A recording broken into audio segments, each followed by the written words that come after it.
Welcome everyone. I'm gonna be today looking at this new topic here. Hopefully, it's gonna be quite exciting. The topic of my presentation today is understanding the Buddha.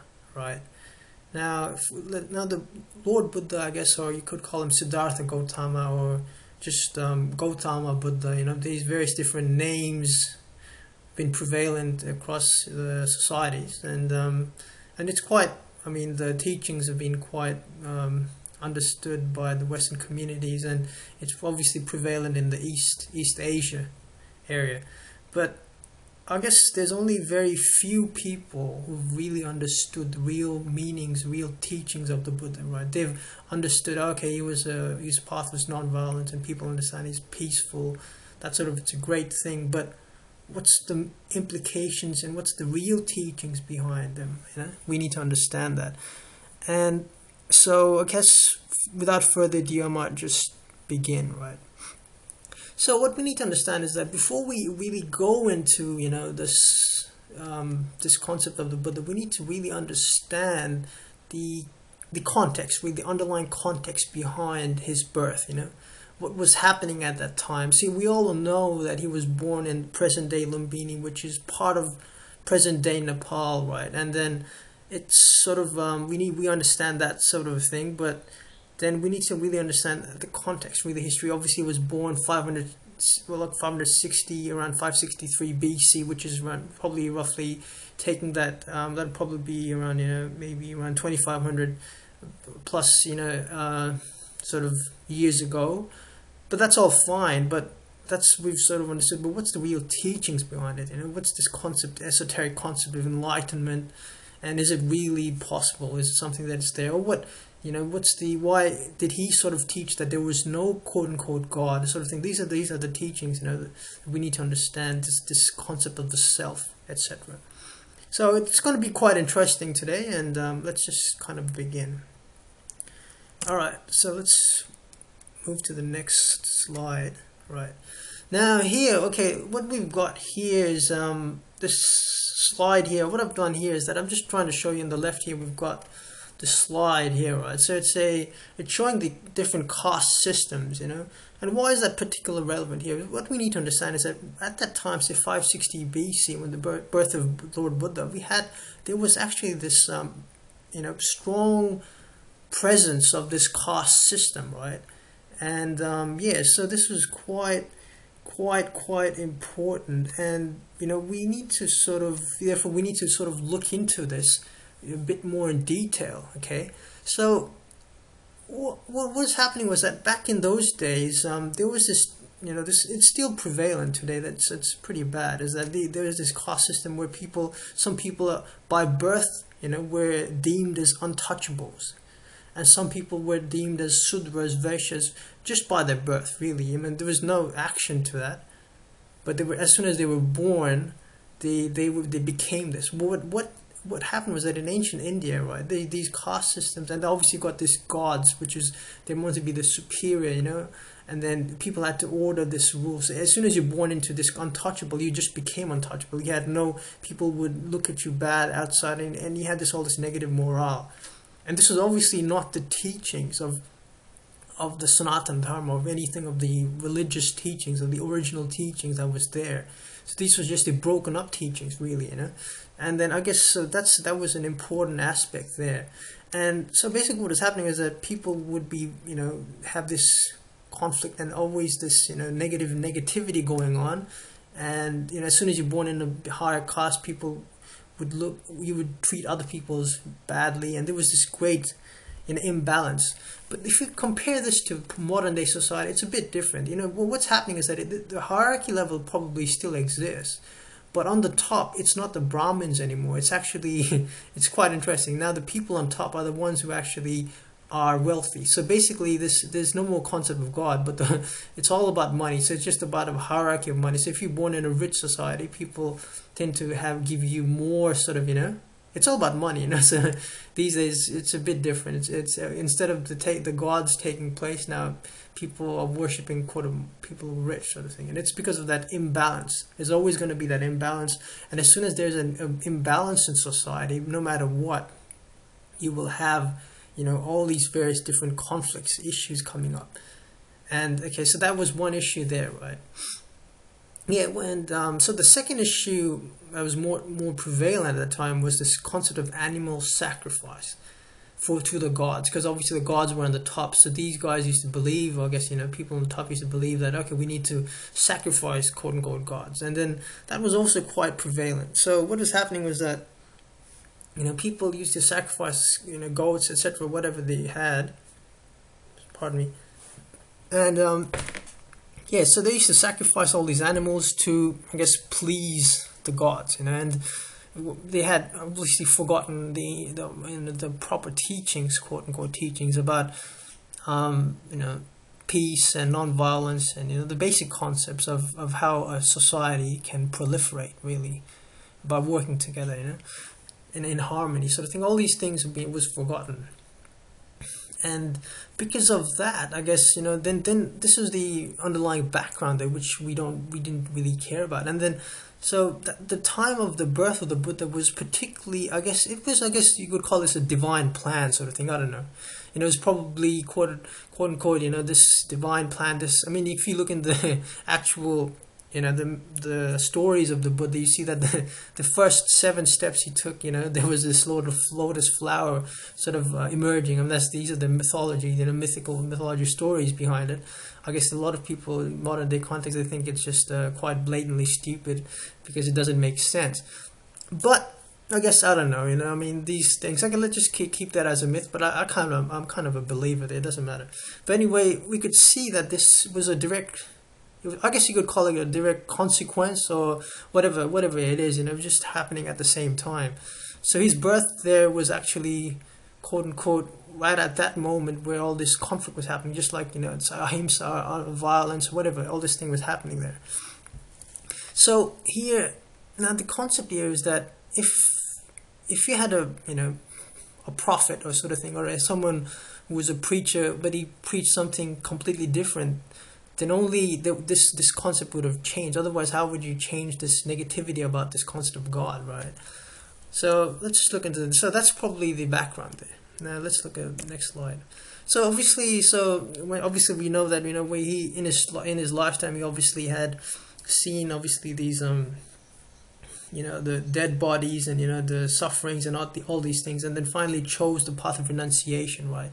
That was the obviously story, everybody knows about it. Now, one of his teachings, obviously, from what he obviously went to the Bodhi tree, etc., and he got the enlightenment. So that's the background story there. We all know that. So I'm not going to spend much time on that. But now, then he come to this, when he started doing his preachings, like as a prophet or a teacher of the Dharma, what he called, quote unquote, called the Dharma, So then he started to teach these teachings. So this is obviously a picture of the 8 Noble Fold Path, and then obviously you've got the 4 Noble Truths, and this obviously is the part of the 5 precepts or the 10 precepts, quote unquote. These are the most common the teachings, really. So these are the what you call is revelation sort of thing.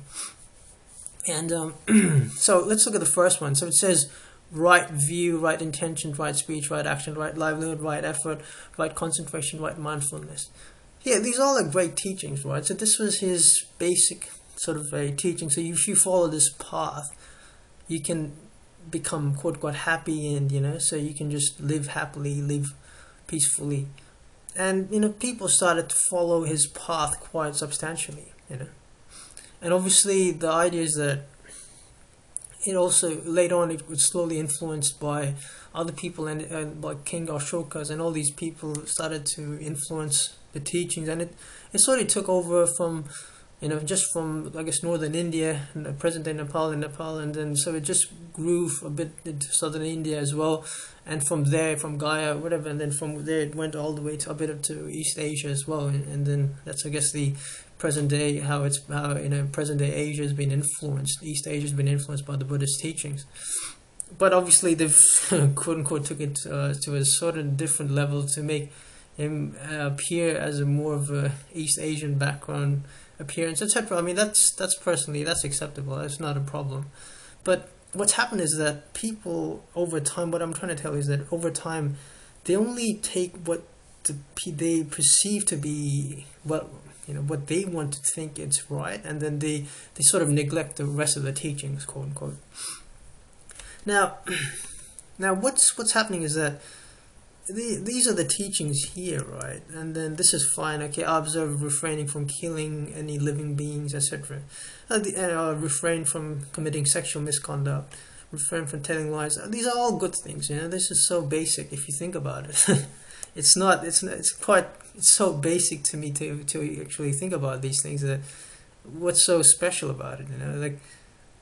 And then the more you think about it really carefully, you'll think that, okay, these are all just so simple teachings. That's what I'm trying to tell you. Like this stuff here, you don't need to be an enlightened person to actually know these things. These can just can be understood just by contemplation by yourself. These are just simple things. What I'm trying to tell you is that he hasn't taught anything so outwardly far out that could be so spectacularly amazing. Yet people, people have obviously over time they haven't it's, but what's a different thing is that practice. And if you had to practice all these things in your life, now that would be a bit difficult. And if you had to do everything just by everything what it says, is that it's a bit difficult. But the difference here is that these teachings, although they're simple, is that they were meant to be practiced.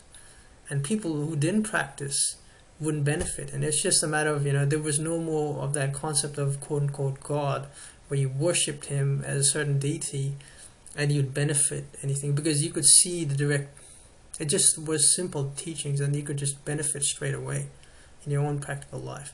Okay? Yeah, so this part as well. And notice he also says something about sexual misconduct. So these are all important things. But we need to understand what's the implications behind it. I mean, why this concept, ahimsa, and all these things. So the next point, obviously, we've got the 10 precepts, obviously the elaborated form. This is the Panchashila, which is the 5 precepts, and this is a more sort of it's still followed by the monks, So they take vows to do that, but I don't know how much quote unquote are they actually practicing these things, But they still I mean they still take the vows and do that stuff. But they have forgotten what the underlying essence, meaning what's the goal really of what's the goal of doing all this, Okay, these are all there, right? But what's the actual goal? And people don't understand. They just say it's going to be enlightenment. So if I ask them what is enlightenment, they say the people have their own sort of a understanding. They think that enlightenment is something esoteric. It's something out there. It's going to be revealed over time. I mean, they don't really want to be enlightened, from what I understand, because they think it's so far out. It's so almost next to impossible to achieve in this society that they don't bother to try that. But what's happening is that they're neglecting their basic teachings as well, because they're not there. There's no more sort of effort anymore. These people, because they think it's almost next to impossible to do this, and obviously because there is no quote unquote God or anything like that, we can do whatever we want. So people have become lethargic in this path. They've completely forgotten the teachings. They become lazy, lethargic, and because for most of the Buddhists, they think that it's the life is just impermanence. That's all their understanding today is that. I've just read a couple of blogs. They say life is about impermanence. Everything that has a beginning will have an end. Okay, that's just basic concept, isn't it? If you look at a logical perspective, but what is that all to life? Is that all to life? If that's the case, I'm just going to be born next life. I don't care. So what's happened is that they're not motivated anymore. What I'm trying to tell you, and then since they're not motivated, they've forgotten the teachings. Eating meat, for instance, they think it's okay.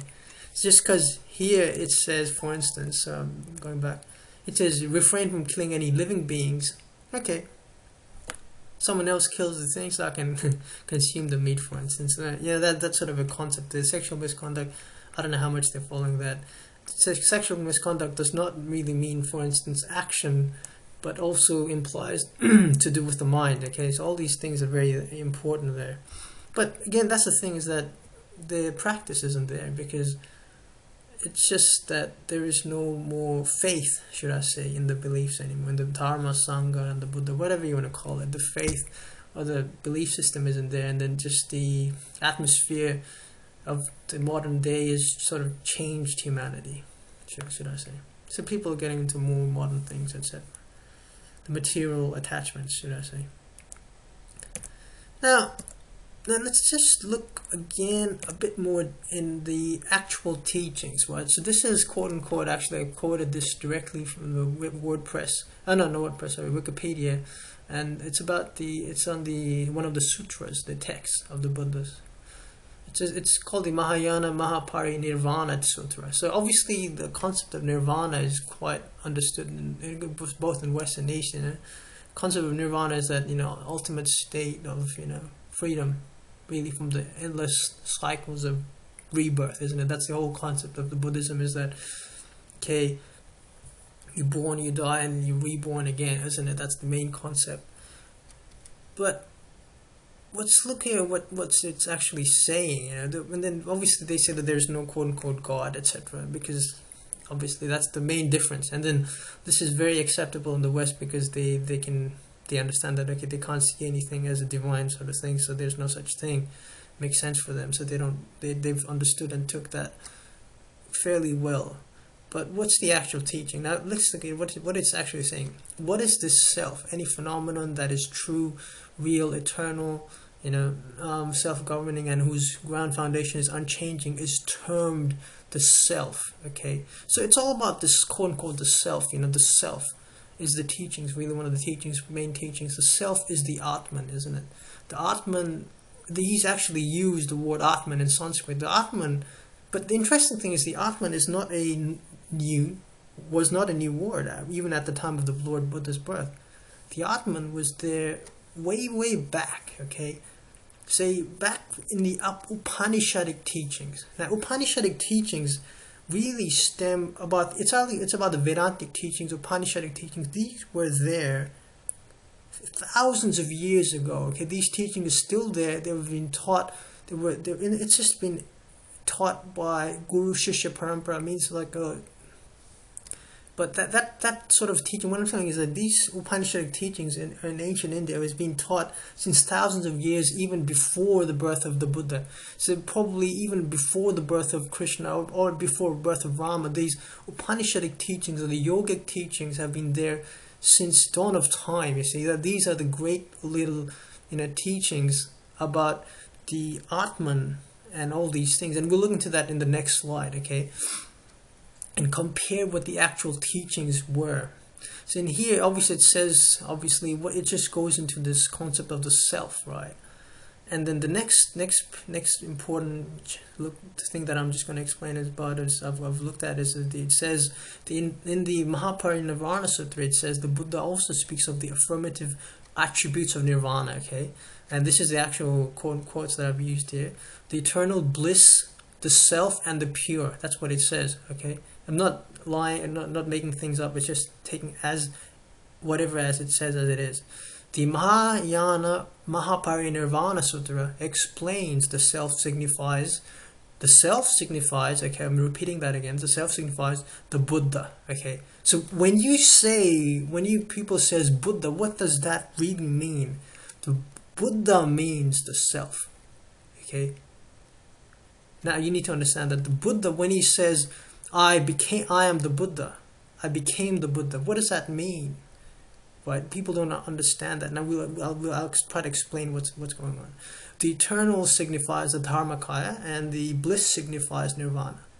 The bliss, quote unquote, as I've said here, the bliss signifies nirvana.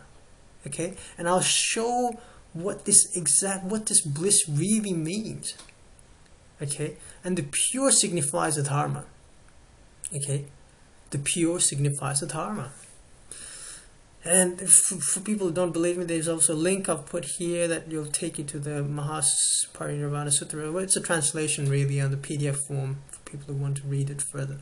But what's this all to do? Why have I got this slide here? This is a very, very important slide.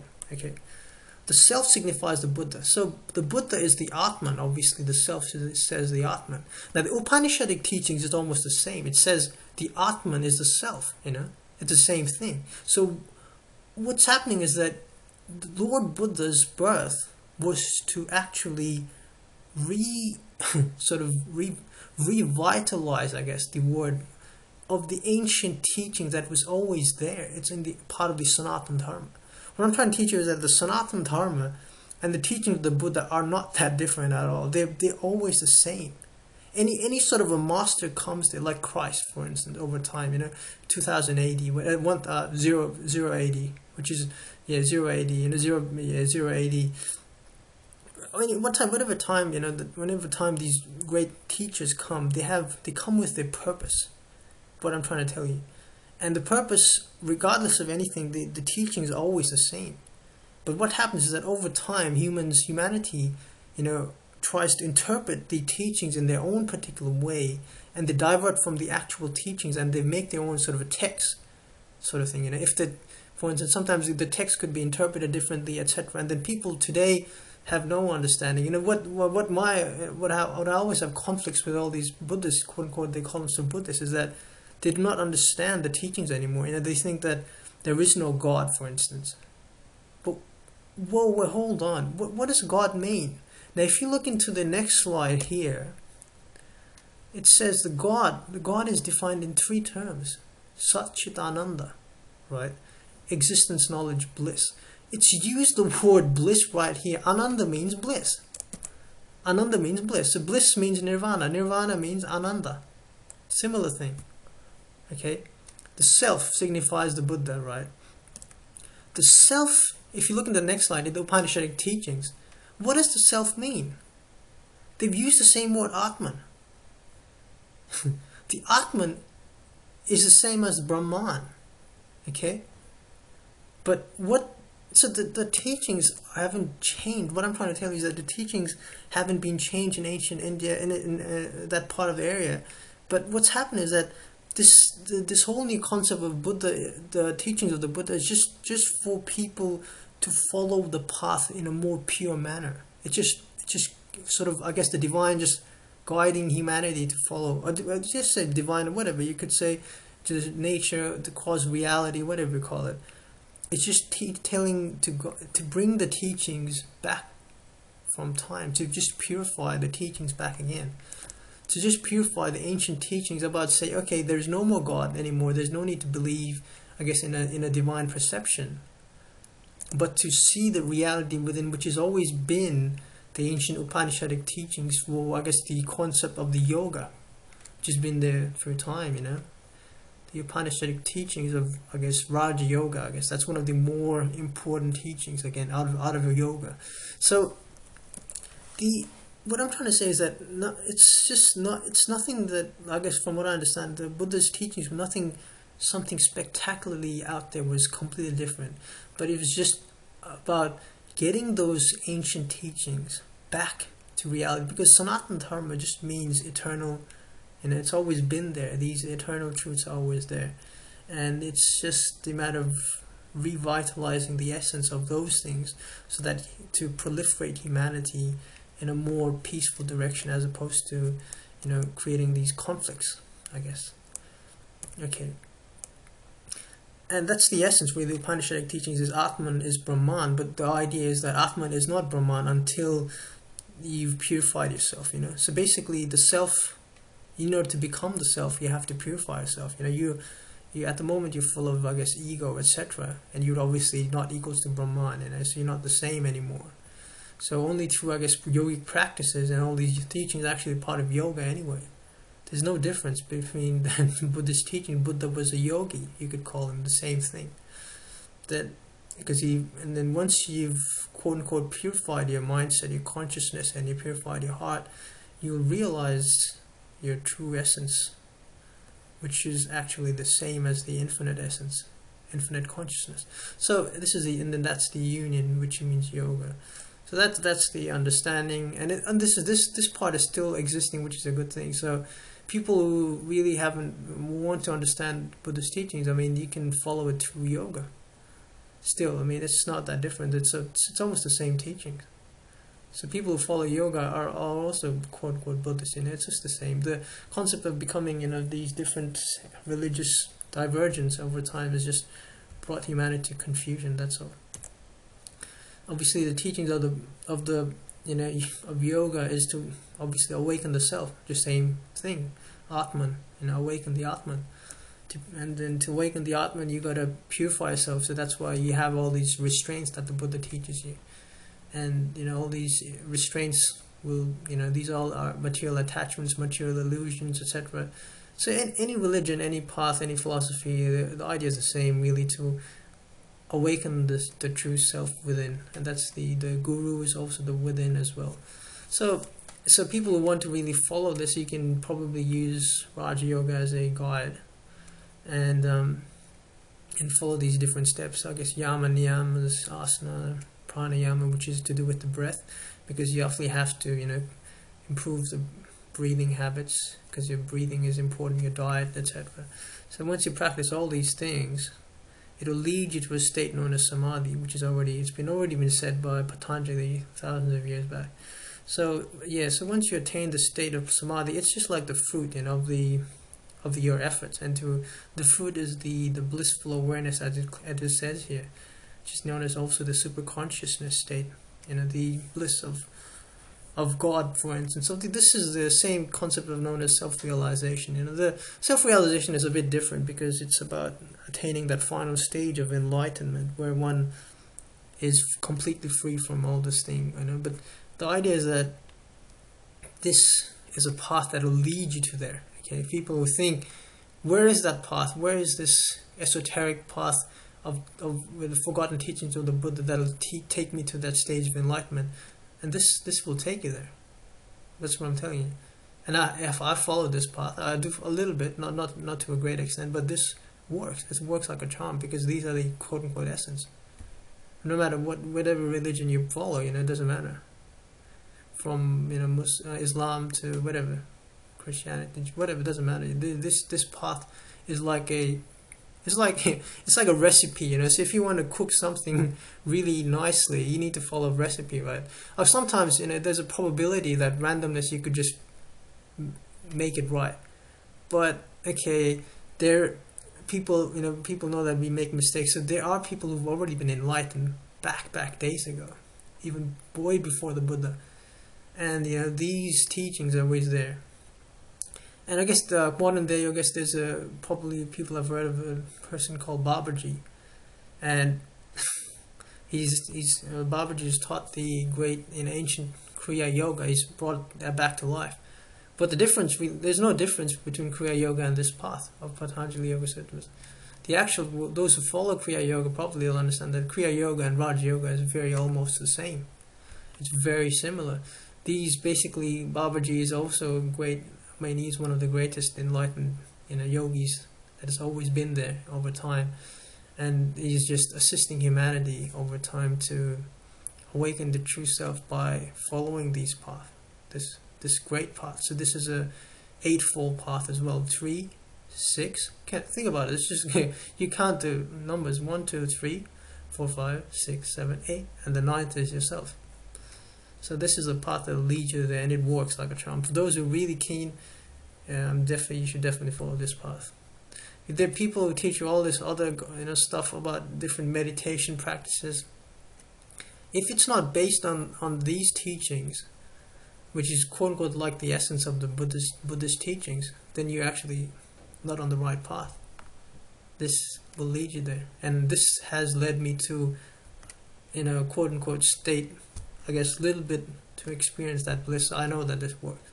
Those are really keen. It is difficult, but it works like a charm. It's like and once you get all these things right, your recipe is right, then you can taste the tasty food. So that's the idea. All right.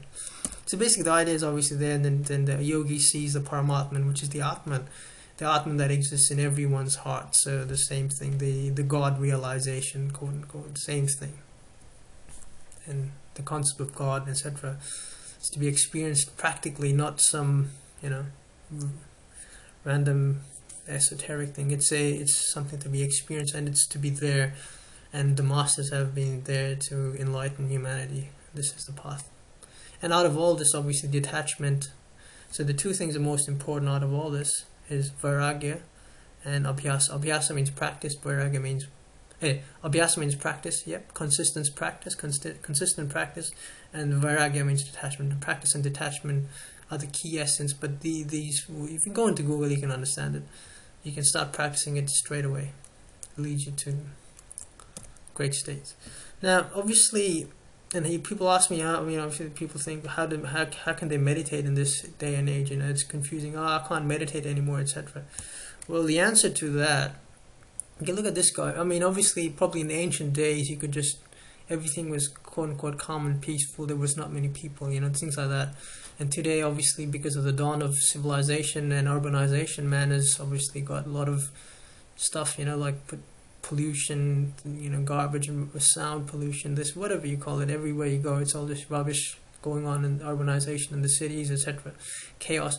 So there's one way to really sort of, what you can do is, if you're smart enough, I'm using smart, is you can just recreate this sort of scenario. You don't need to actually go physically to be in this esoteric, beautiful, natural environment state anymore. To actually experience the same state, you can be smart enough and use these concept of headphones. So what you do is you meditate on headphones, right? So you become a 21st century, quote unquote, individual, and you plug in the headphones and listen to some sort of a soothing, relaxing track, or any sort of divine vibration. So anything that gives you ability to focus on, so you just focus on particular sounds, etc.